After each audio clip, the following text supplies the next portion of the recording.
엘리야 선지자가 사역을 할 당시 북쪽 이스라엘은 유다의 20명의 왕하고 그 다음에 북쪽의 20명의 왕 중에서 가장 악랄한 왕, 그 다음에 여호와 유일신 신앙을 아예 송두리째 뿌리 뽑을 정도로 핍박을 했던 그런 악랄한 왕이 누구냐면 바로 아합 왕하고 그의 부인 이세벨입니다. 아합 왕이나 이세벨은 다실론 사상, 다시 말하면 우상 숭배자지요. 다실론 사상은 뭐지 여러분? 이 세상에는 많은 신이 있다는 거죠. 강한 신도 있고 약한 신도 있고 민족을 지키는 신도 있고 산을 지키는 신도 있고 강을 지키는 신도 있다고 생각을 하는 거죠. 그게 다실론 사상이죠. 그럼 여러분 범실론은 뭐예요? 범실론은 이 세상 모든 물체의 뒤에는 신이 존재한다고 믿는 거예요. 그게 불교 사상이죠.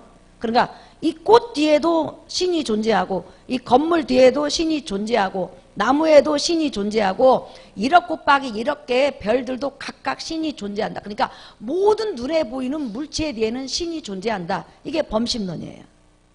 그 반면에 다신론에는 많은 신들이 존재하는데 강한 신도 있고 약한 신도 있고 또한 지혜 있는 신도 있고 지혜가 부족한 신도 있고 명철이 충만한 신이 있는가 하면 명철이 적은 신이 있다. 이렇게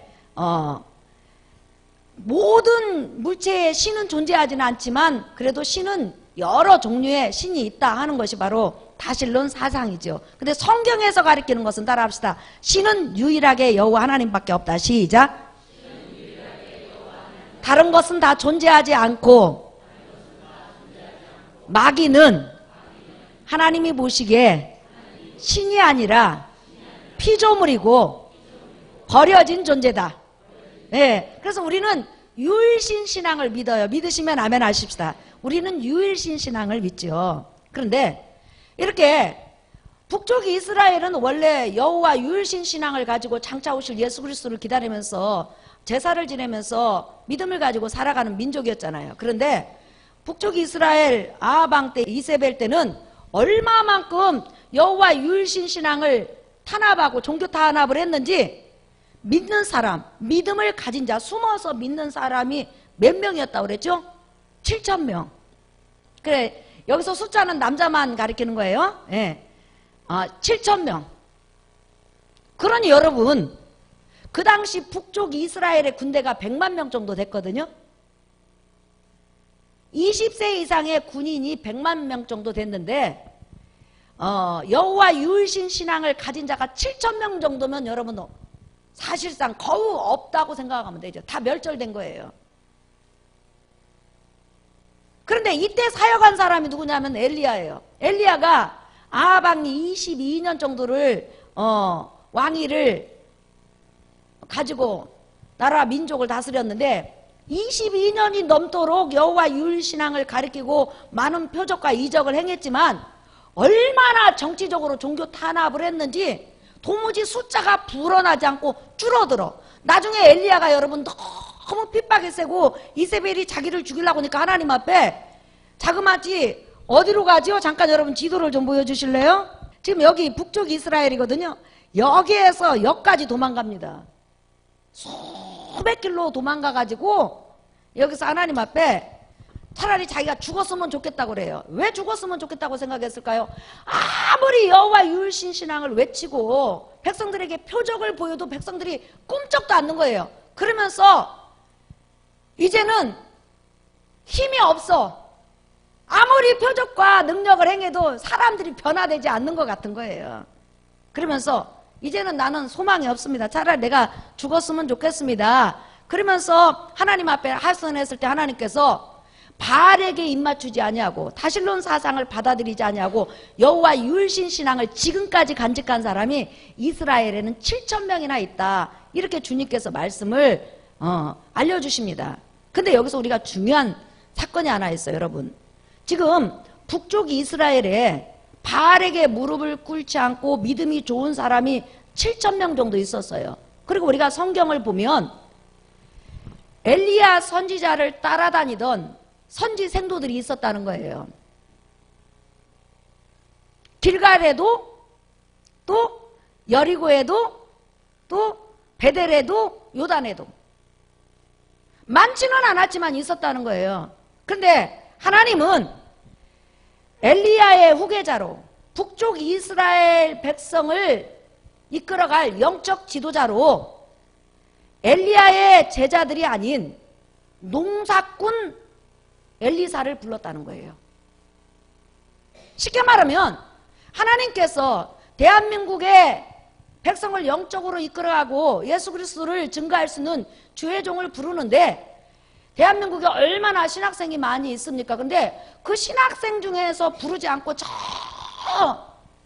엘리야가 전혀 상상하지 못한 어떤 사람을 하나님께서 후계자로 불렀다고 하십시다. 얼마나 여러분 엘리야가 놀랬겠어요? 지금 엘리야가 호렙산 산에서 하나님 앞에 울면서 기도합니다. 하나님, 내가 나이도 먹었고 이제 퇴직할 때가 됐습니다. 저 죽을 때가 됐지 않았습니까? 그러면 내가 죽은다면 이 북쪽 이스라엘은 어떻게 해야 됩니까? 누가 이끌어갑니까? 누가 영적으로 율신신앙을 고수하고 장차 오실 예수 그리스도에 대해서 메시아에 대해서 증거합니까? 얼마나 걱정이 되겠어요, 여러분. 나라와 민족이. 여러분이 내일 모레 죽는다고 하십시다. 하나님, 나 죽으면 우리 집안 이 거룩한 믿음을 누가 유전합니까? 누가 이끌어갑니까? 내 믿음이 이어질까요? 이렇게 걱정되잖아요, 여러분. 걱정되잖아요. 그런데 하나님께서 예상의 답을 주십니다. 그 답이 뭐냐면 여러분이 아까 읽었던데요. 자, 읽어볼까요? 19절 시작. 엘리야가 거기서 떠나 사밧의 아들 엘리사를 만나니 그가 12 겨리소를 앞세우고 밭을 가는데 자기는 12째 겨리소와 함께 있더라. 엘리야가 그리로 건너가서 겉옷을 그의 위에 던졌더니 하나님께서 엘리야야, 너의 후계자 북쪽 이스라엘 민족을 영적으로 지도하고 여호와 율신신앙을 가리킬 영적 지도자를 내가 보여주겠다. 너는 이곳으로 가라 해가지고 주님께서 가라고 한 곳이 어디냐면 바로 이곳이에요, 여러분. 북쪽 이스라엘 안에 있는 아벨 무홀라. 이 아벨 무홀라라는 지역에 사밧이라는 그런 굉장한 부자가 살고 있었는데 그 부자 농부의 아들이 누구냐면 여러분 엘리사예요. 여러분이 아시다시피 농사 지으신 분은 알 거예요. 농사를 지을 때 밭을 갈 때 보통 옛날에 소가 만약에 밭을 간다 그러면 2마리씩 이렇게 묶어가지고 밭을 갈잖아요. 그러면 한 6마리, 6팀 정도 밭을 갈아도 분홍이에요. 그렇지요, 우리 권사님들, 집사님들. 밭을 가는데 소 2마리씩 묶어가지고 6팀이 밭을 가면 그 사람 부자예요, 안 부자예요? 부자죠. 그쵸? 그런데 오늘 지금 엘리사 집안은 소 2마리씩 해갖고 12팀이 밭을 가는 거예요. 그러니 여러분 얼마나 부자입니까? 굉장한 부자죠. 예. 그런데 그곳에 가라 그러면 엘리사라는 그 농부가 있는데 그 자를 너의 영적 후계자로 세웠느니라 이렇게 하나님께서 엘리야 선지자에게 말을 하는 거예요. 그러니 엘리야 선지자가 얼마나 여러분 충격을 받았겠어요. 왜? 지금 자기를 어렸을 때부터 따라온 얼마나 영적 제자들이 많냐는 거예요. 그럼에도 불구하고 하나님은 끝끝내 지금 엘리야가 전혀 생각하지 않는 바로 아벨 무홀라라는 지역의 농사꾼 지금 엘리사를 지명한 거예요. 그래서 엘리야가 그곳에 갑니다. 갔더니 아니나 다를까 지금 이렇게 밭을 갈고 있는 거예요. 12번째 소로 밭을 갈고 있는 거예요. 그래서 엘리야가 자기 겉옷을 이렇게 던져줍니다. 엘리사는 능히 엘리야에 대해서 알고 있죠. 왜냐하면 이스라엘의 대선지자고 아마 엘리야의 설교를 많이 들었을 거예요. 왜냐하면 아벨 무홀라가 갈멜산에서 그다지 멀지 않는 그런 지역이잖아요. 그러니까 대선지자가 와가지고 아무 말 안 해요. 아무 말 않고 옷을 딱 겉옷을 던지니까 여러분 엘리사 한번 반응 보세요. 자, 여러분 한번 보실까요? 20절 볼까요? 시작. 그가 소를 버리고 엘리야게로 달려가서 이르되 청하건대 나를 내 부모와 입맞추게 하소서. 그리한 후에 내가 당신을 따르리이다. 엘리야가 그에게 이르되 돌아가라. 내가 내게 어떻게 행하였느냐 하니라. 그랬죠. 엘리야가 여러분 밭 갈고 있는 농부 엘리사에게 겉옷을 딱 던지는 순간에 겉옷을 던진다는 의미는 북쪽 이스라엘 사람은 알아요. 내가 너를 내 후계자로 삼겠다 이런 뜻이거든요. 딱 던지는 순간에 보통 사람 같으면 아, 저 못해요. 저 아니에요. 사람 잘못 보셨어요. 저 마음의 준비가 안 됐어요. 저 좀 기도 좀 해보고요. 작전 기도 좀 해보고요. 저기 정말 하나님이 부르신 거 맞아요. 대부분 이렇게 반문하죠. 딱 반색을 할 거예요. 근데 여러분, 지금 엘리사는 엘리야가 와가지고 딱 옷을 던지는 순간에 즉각 순종합니다. 그리고 나서 내 아버지께, 내 부모께 인사하고 오겠습니다. 그리고 나서 부모에게 인사하고 자기가 그 밥 갈던 소 2마리하고 그 기구들을 가지고 소를 불살라가지고 고기들을 백성들에게 다 준 다음에 완전히 농부로서 삶을 정리한 다음에 그 현장에서 그대로 따르는 거 보세요. 이게 무엇을 의미해요? 엘리야는 날마다 여호와의 유일신 신앙이 북쪽 이스라엘에서 꺼져가는 거, 유일신 신앙이 날마다 짓밟히는 그것에 대해서 얼마만큼 하나님 앞에 애통하고 또한 안타까워하고 또한 하나님 앞에 몸부림치면서 그 신앙의 불길을 위해서 기도했는지 우리가 알 수가 있죠. 그뿐만 아니라 정말 하나님께서 자기를 부르시면 자기 목숨을 다해서 일할 수 있는 그런 마음의 가짐이 이 사람에게는 평소 때 있었다는 거예요. 하나님이 부르시지 않은 것뿐이지 정말 주를 위해서 일하고 싶었고 여호와 유일신 신앙을 세우고 싶었고 그 다음에 진정으로 여호와 하나님을 사랑하는 사람이었다는 거예요. 지금 여러분 엘리사가 부름받을 당시 여러분 어때요? 지금 이세벨이 엘리야를 죽이려고 전국에 지금 모든 사람을 풀어놓은 때예요. 지금 엘리야 잡히면 죽습니다. 그리고 여호와 유일신 신앙을 가진 사람이 지금 신앙이 있다고 드러내면서 활동할 수 있는 시대가 아니에요. 이렇게 지금 핍박과 환난과 고통이 넘치는 시대였다는 거예요. 그런데 지금 엘리야가 하나님께서 너를 내 후계자로 지명하셨다. 여호와 유일신 신앙을 전해주며 하나님의 백성을 옳은 대로 돌아오도록 너를 지도자로 삼으셨다 하니까 그 자리에서 아멘하고 즉각 따른다는 거예요. 다시 말하면 여호와를 위해서는 죽음도 여호와 유일신 신앙을 위해서는 고난도 전혀 무서워하지 않는 그런 여호와 사랑의 신앙을 그는 평소에 가지고 있었다는 거예요. 이게 얼마나 놀라운 신앙입니까? 그러니까 하나님은 북쪽 이스라엘에 그 많은 사람이 있고 또한 엘리야 선지자를 따르는 그런 생도들이 있었지만은 엘리사처럼 여호와 유일신앙을 사랑하고 여호와 하나님을 사랑하고 언제든지 주께서 부르시면 죽음도 핍박도 고난도 전혀 두려워하지 않고 아멘하고 따를 수 있는 그런 마음의 가짐을 가진 자를 하나님께서는 눈여겨보고 계셨다는 거예요. 그런 자가 없었다는 거예요. 그러니까 주께서 너를 부르신다 그러니까 아멘. 지금 그 시대가 얼마나 무서운 시대냐는 거예요. 이와 똑같은 사람이 누구죠 여러분? 사도 바울이죠. 사도 바울이 예수 그리스도를 굉장히 핍박했습니다. 메시아가 아니고 귀신 들린 자요 사단의 사자라고 그렇게 하면서 예수 믿는 사람을 핍박했어요. 그런데 어느 날 담액색으로 예수 믿는 사람을 잡으러 갔어요. 그 당시 초대교회 때 많은 기독교인들이 담액색에 숨어 있었는데 학자들은 3만 명에서 5만 명 정도가 숨어 있었다고 그래요. 근데 그 많은 사람들을 잡으려고 지금 사도 바울이 가다가 갑자기 담액석상에서 예수님을 만나게 됩니다. 그리고 나서 잠시 소경이 된 상태에서 이제 아나니아를 통해서 주님의 음성을 들어요. 엘리야를 통해서 엘리사가 주님의 음성을 들은 것처럼 주께서 너를 이방인 사도로 불렀다. 너를 주님께서 쓰시고자 한다. 주님이 이제 너를 통해서 일하고자 한다.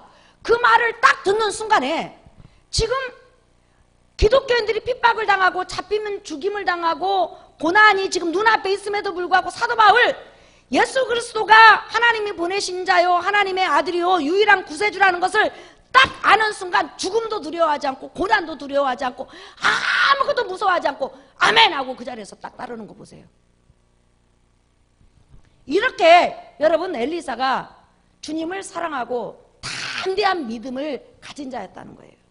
그래서 하나님께서 망해가는 북이스라엘 7천 명밖에 여호와 율신앙을 갖지 못한 그런 꺼져가는 북이스라엘을 위해서 엘리사를 바로 선지자로 하나님의 등불로 세우신 것을 본다면, 하나님은 하나님의 백성이 어느 곳에서든지 신실하게 하나님을 찾고 하나님을 의지하고 하나님을 사랑하면 그 자를 눈여겨보시고 그 자를 사용하시고 그 자와 함께 하시고 축복하시는 걸 믿으시면 아멘 하십시다. 그러니까 하나님의 눈은 항상 하나님의 사람을 바라보고 있다는 거죠. 이렇게 숨겨진 보배가 아베 무올라에 묻혀 있다고 누가 생각했냐는 거예요. 얼마나 귀중한 보배냐는 거예요. 겉옷 딱 던지니까 그냥 아멘. 보통 사람은 기도하고 따라갈게요 이런데 기도하고가 없어. 그냥 아멘. 딱 아멘. 얼마나 대단한 신앙입니까? 여러분, 우리 예수님 제자들 예수님 따를 때 핍박이 있을 때 따랐어요? 고난이 있을 때 따랐어요? 어려움이 있을 때 따랐어요? 아니죠. 초창기에는 예수님께서 표적과 이적과 은혜를 많이 베푸니까 전부 다 너나 나나 예수님이 육적인 메시아 왕국을 이루고 예루살렘의 왕이 되는 줄 알고 너나 나나 기쁨으로 따랐어요. 나중에 예수님께서 십자가에서 죽으시자마자 전부 다 여러분 어떻게 했어요? 에이 모르겠다 우리 고기 잡으러 가자 가버린 거예요.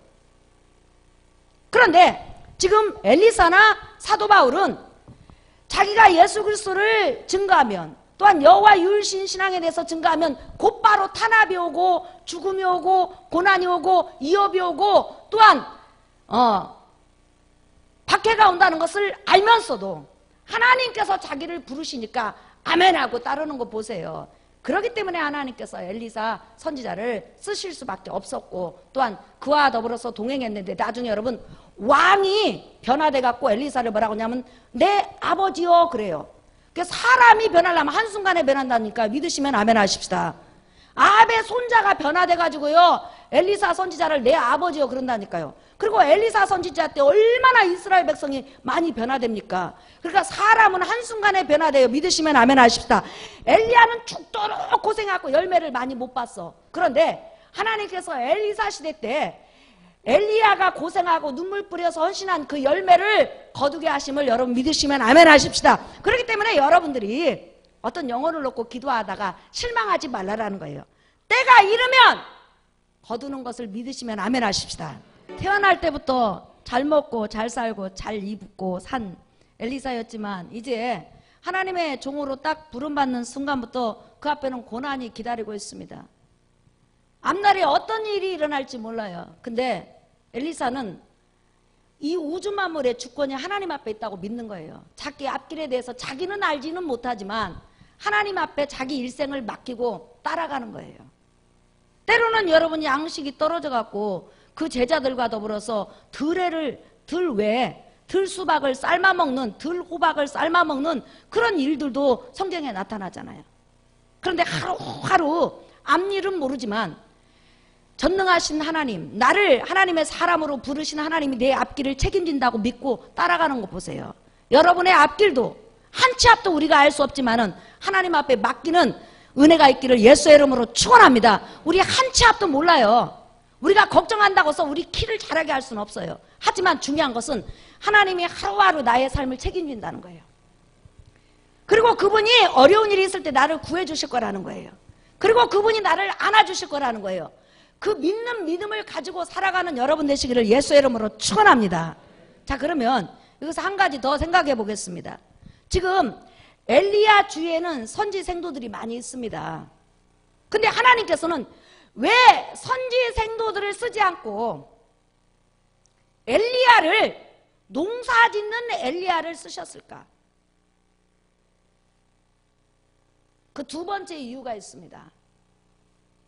그 두 번째 이유가 바로 이거예요. 자, 열왕기하 한번 보세요, 여러분. 2장. 열왕기하 2장 15절부터 한번 보겠습니다.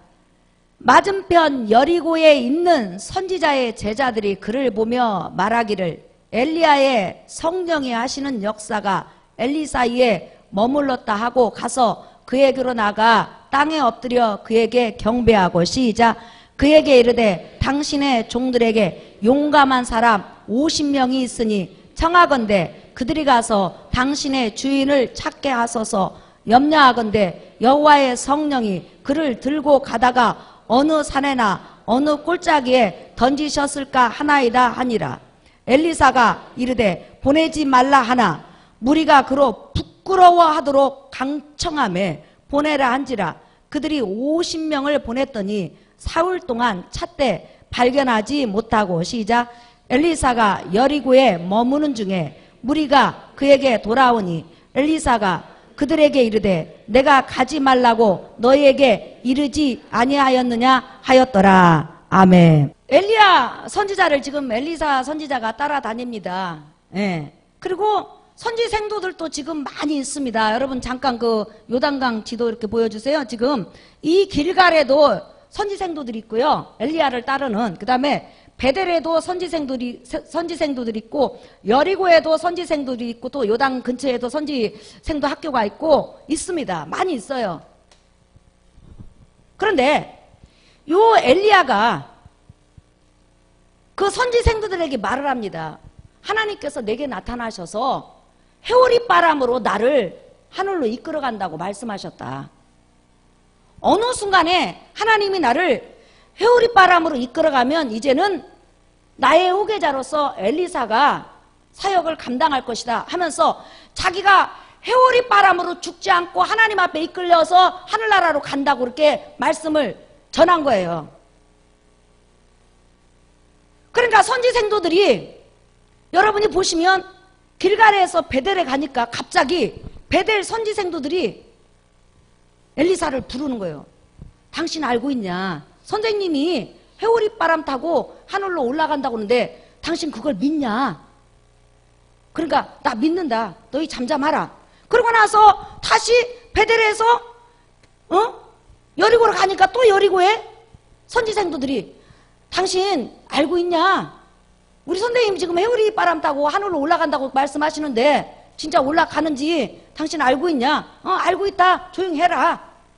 이렇게 이제 물어보는 거예요. 물어보고 나서 갑자기 엘리야가 겉옷을 벗더니 요단강을 치니까 요단강이 쫙 갈라졌어요. 그리고 나서 이제 건너갔어요. 엘리사하고. 그리고 나서는 갑자기 요단강 건너가고 있는데 지금 여리고에 있는 많은 선지생도들이 지금 보고 있습니다. 보고 있는데 갑자기 해오리 바람이 확 불더니 불말과 불병거는 영적인 거기 때문에 아마 선지생도 눈에 안 보였을 거예요. 해오리 바람이 확 불더니 해오리 바람 알죠? 이렇게 이런 바람. 엘리야가 그 속으로 싹 들어가더니 쫙 하늘로 올라가는 거예요. 그리고 나서는 엘리야가 입었던 옷이 땅에 떨어지면서 엘리사가 그 옷을 가지고 갑자기 요단강을 치니까 갑자기 다시 요단강 물이 갈라지면서 이렇게 건너오게 됩니다. 그런데 선지생도들이 갑자기 엘리사 선지자에게 다 모여갖고 당신은 이제 우리의 주의 종입니다. 우리의 선생님이다 하면서 절을 하면서 뭐라고 하냐면 선생님 우리의 선생님인 엘리야 선지자가 지금 해오리 바람 타고 올라가지 않았습니까? 그런데 사람이 어떻게 영혼과 육체가 하늘나라 올라갑니까? 분명히 성령이 해오리 바람을 통해서 우리 선생님을 싹 데리고 가다가 어느 지점에서 영혼만 싹 빼고 육체는 땅에다 던져놨을 겁니다. 그러니까 우리가 그 육체 찾으러 가야 됩니다. 어떻게 사람이 산채로 하늘나라로 끌려 올라갑니까? 절대 그런 일이 없습니다. 네. 그러니까 우리가 시체를 찾으러 가십시다. 그러니까 하나님 말씀에 산채로 올라간다고 했으면 산채로 올라가는 거다. 하나님은 능히 그렇게 할 수 있다. 그러면서 시체 찾으러 가지 마라. 절대 시체 찾을 수 없다. 엘리사 선지자가 이렇게 말을 해도 끝끝내 뭐라고 하냐면 우리가 사흘간 찾은 다음에 못 찾으면 돌아오겠습니다. 못 찾으면 산채로 올라간다고 믿겠습니다. 이렇게 해가지고는 사흘간 찾았는데 시체를 못 찾은 거예요. 그리고 돌아왔습니다. 여기서 중요한 사건이 하나 있죠. 여러분 산채로 올라간 사건이 엘리야가 처음이에요? 아니면 두 번째예요? 다시 살아있는 채로 그냥 쫙 하늘로 올라간 사건이 엘리야가 처음이에요? 아니면 그 이전에도 있었어요? 있었죠. 누구예요? 에녹이죠. 분명히 수천 년 전에 이 땅에 살고 있는 에녹도 산채로 하나님께서 하늘로 데려 올라갔단 말이에요. 그러면 엘리야에게 그런 사건이 임한다고 하나님께서 미리 말씀을 하셨으면 그걸 믿어야 된다는 거예요. 그런데 엘리야의 선지 생도들은 여호와의 율신앙을 지키고 하나님 말씀을 사랑했지만 하나님 말씀의 모든 100% 믿음을 가지지는 못했다는 거예요. 어떤 말씀은 믿고 어떤 말씀은 믿지 못했다는 거예요. 어떻게 산채로 사람이 올라가? 영혼만 빠져나가지. 그러면서 에녹 사건이 있었음에도 불구하고 그들은 믿지 않았다는 거예요. 자, 에녹이나 또한 엘리야를 통해서 우리 예수님께서 산채로 하늘로 올라갔다고 믿으시면 아멘 하십시다. 예수님의 산채로 올라가는 승천 모습을 보여주기 위해서 구약에서 미리 보여준 거거든요. 그런데 지금 엘리야에게 그렇게 말씀을 배우고 은혜를 받고 아침 저녁으로 성경 공부를 했어도 이들에게는 말씀을 믿는 한계가 있었다는 거예요. 그래서 하나님께서 그 많은 선지 생도가 있었지만은 그들을 쓰실 수가 없었다는 거예요. 적어도 하나님의 사람이고 북쪽 이스라엘 백성의 영적인 것을 책임질 주의 종이라면 적어도 여호와의 율신 신앙이 똑바로야 될 뿐만 아니라 하나님의 말씀을 100% 믿을 수 있어야 된다는 거예요. 여러분에게도 어떤 상황이 오든지 하나님의 말씀을 말씀대로 100% 믿는 여러분 되시기를 예수의 이름으로 축원합니다. 하나님에게는 불가능이 없어요. 우리가 신앙생활을 하다가 보면요, 우리 믿음이 연약해질 때가 있거든요. 어떤 것은 믿어지고 어떤 것은 안 믿어질 때가 있어요. 그러나 그럴 때마다 하나님 앞에 나와서 하나님의 말씀을 듣다 보면 우리의 믿음이 온전해지는 거예요. 하나님은 우리의 믿음이 온전해지기를 원해요. 온전해진다는 것은 성경에 나타난 모든 표적과 이적과 하나님의 말씀을 그대로 믿는 거예요. 성경에 나흘 만에 사람을 죽었는데 살렸다고 기록이 됐으면 그것이 오늘도 얼마든지 하나님이 원하시면 일어날 수 있다고 믿는 것이 믿음이라는 거예요. 오늘도 무에서 유를 창조할 수 있는 능력이 하나님 앞에 있다고 여러분이 믿는 거예요. 믿음이라는 것은 성경에 나타난 모든 것을 믿는 것이 온전한 믿음이에요. 이런 믿음이 주님 오실 때까지 여러분에게 있기를 예수의 이름으로 축원합니다. 그러니까 북쪽 이스라엘에는 7,000명의 믿음 있는 사람이 있었지만은 온전한 믿음을 가진 사람은 없었다는 거예요. 엘리사를 제외하고는. 분명히 에녹이 산채로 올라간 것이 기록되어 있음에도 불구하고 설마 어떻게 그런 일이 있어? 안 믿어. 그래서 엘리야 시체 찾으러 가니 하나님이 그런 자하고 어떻게 일할 수 있냐는 거야. 일 못한다는 거예요. 하나님은 따라합시다. 믿음 있는 자하고 일한다. 시작. 말씀을 믿는 자하고 일한다. 여러분 속에 하나님의 말씀을 깊이 받아들여서 그 말씀이 여러분의 왕노릇 하시기를 예수의 이름으로 축원합니다. 오늘 이 밤에 여러분들이 기도할 때 하나님의 말씀을 붙드세요. 어떤 말씀이든지 좋아요. 붙들고 기도하시면 분명히 하나님께서 응답해 주실 줄 믿습니다. 주님이 오실 때까지 여러분이 여러분의 신앙을 잘 지키시고 말씀을 깊이 믿는 여러분에게 은혜가 있기를 예수의 이름으로 축원합니다.